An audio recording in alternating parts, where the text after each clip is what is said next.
Assalamualaikum warahmatullahi wabarakatuh. Alhamdulillahirabbil alamin, nahmaduhu wa nastaghfiruh wa na'udzu billahi min syururi anfusina wa min sayyiati a'malina. May yahdihillahu fala mudhillalah wa may yudhlil fala hadiyalah.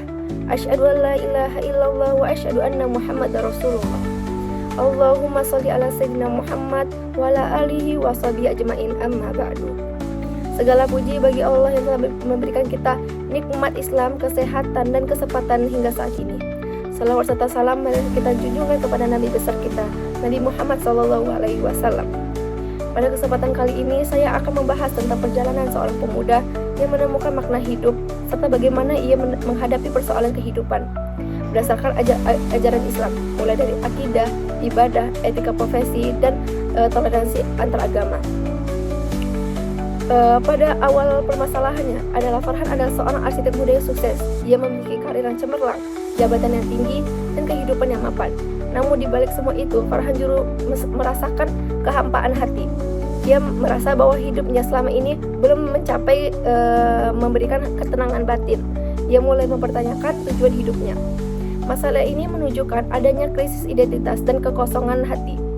Dalam Islam, manusia tidak hanya diperintahkan untuk mengejar harta dan dunia, tetapi tujuan utamanya yaitu beribadah kepada Allah. Allah berfirman dalam surat Az-Zariyat ayat 56, "Aku tidak menciptakan jin dan manusia, melainkan agar mereka beribadah kepadaku." Selain itu, ada juga surat Ar-Ra'd ayat 28 disebutkan, "Ingatlah, hanya dengan mengingat Allah hati menjadi tenang." Artinya ketenangan hati yang hal ini tidak bisa didapatkan hanya dari harta dan jabatan, tetapi dengan kedekatan diri kepada Allah. Lalu, karena merasa hidupnya kosong, Farhan mulai mendalami agama. Dia mulai menyadari bahwa kehidupan itu tidak hanya kebetulan, tetapi ada Allah sebagai pencipta dan pengatur alam semesta. Hal ini menunjukkan penguatan akidah tauhid. Akidah merupakan dasar utama dalam kehidupan seorang muslim. Ketika akidah kuat, maka arah hidupnya akan jelas. Dalam surat Al-Imran ayat 190 menjelaskan bahwa penciptaan langit dan bumi merupakan tanda dari kekuasaan Allah bagi orang-orang yang berakal. Ini menunjukkan bahwa berpikir dan merenung dapat membawa seseorang kepada keimanan. Lalu, setelah memperbaiki keyakinannya, Farhan mulai mengamalkan ajaran Islam. Dari kehidupannya, dia mulai sholat 5 waktu dan gemar membantu orang lain. Ini menunjukkan bahwa iman harus dibuktikan dengan amal soleh. Ya, bukan hanya dalam perkataan saja.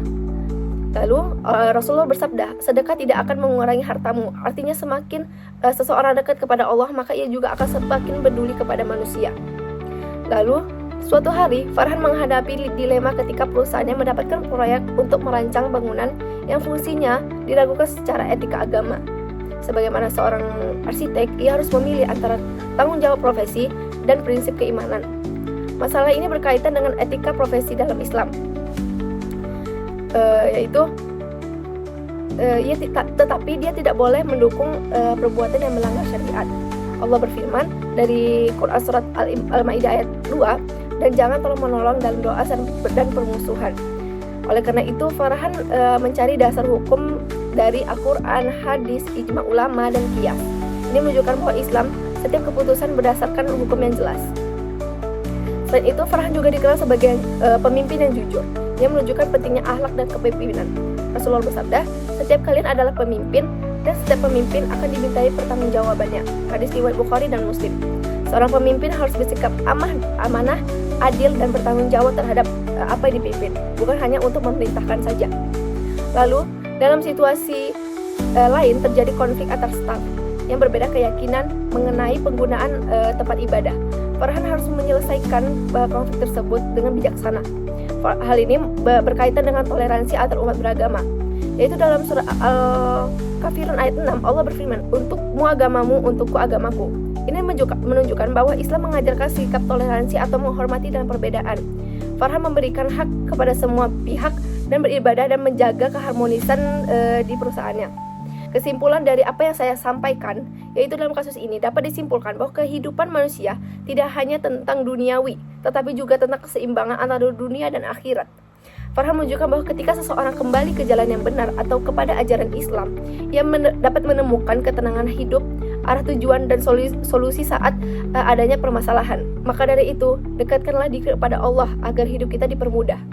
Sekian dari saya, semoga bermanfaat bagi kita semua. Maaf bila ada kekurangan. Assalamualaikum warahmatullahi wabarakatuh.